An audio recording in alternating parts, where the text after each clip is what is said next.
Bharat Oman सर्वसमावेशक आर्थिक भागीदारी करारावर आज होणार स्वाक्षरी। नवी ऊर्जा, व्यापाराला गती, गुंतवणुकीसाठी विश्वास आणि प्रत्येक क्षेत्रात संधींची नवी दारं होणार खुली। पंतप्रधान। भारत ओमान सर्वसमावेशक आर्थिक भागीदारी करार उभय देशांतील संबंधांना नव्या उंचीवर आणि ऐतिहासिक वारशाला समृद्ध भविष्याकडे घेऊन जाईल। पंतप्रधानांनी व्यक्त केला विश्वास। ओमान भारत व्यापक आर्थिक भागीदारी करार हा उभय देशांतील सामायिक दृष्टिकोनाचा आणि लोकांसाठी समृद्ध भविष्य घडवण्याच्या समर्पित प्रयत्नांचा कळसाध्य आहे। पीयूष गोयल। भारत ओमान मैत्री पर्व दोन्ही देशांमधील चिरस्थायी मैत्रीचा उत्सव असल्याचं सांगत पंतप्रधान नरेंद्र मोदी यांनी ओमानमधील भारतीय समुदायाला केलं संबोधित।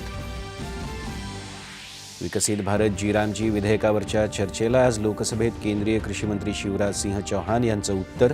खेड्यापाड्यांचा विकास विद्यमान केंद्र सरकारच्या विचारांच्या केंद्रस्थानी असल्याचं प्रतिपादन। अवघ्या 23व्या वर्षी भारतीय टेरिटोरियल आर्मीमध्ये दाखल झालेल्या पहिल्या महिला अधिकारी लेफ्टनंट सई जाधव यांचं मुख्यमंत्री देवेंद्र फडणवीस यांच्याकडून अभिनंदन। विधान परिषदेतल्या काँग्रेसच्या आमदार प्रज्ञा सातव यांचा आमदारकीचा राजीनामा, भाजपात प्रवेश।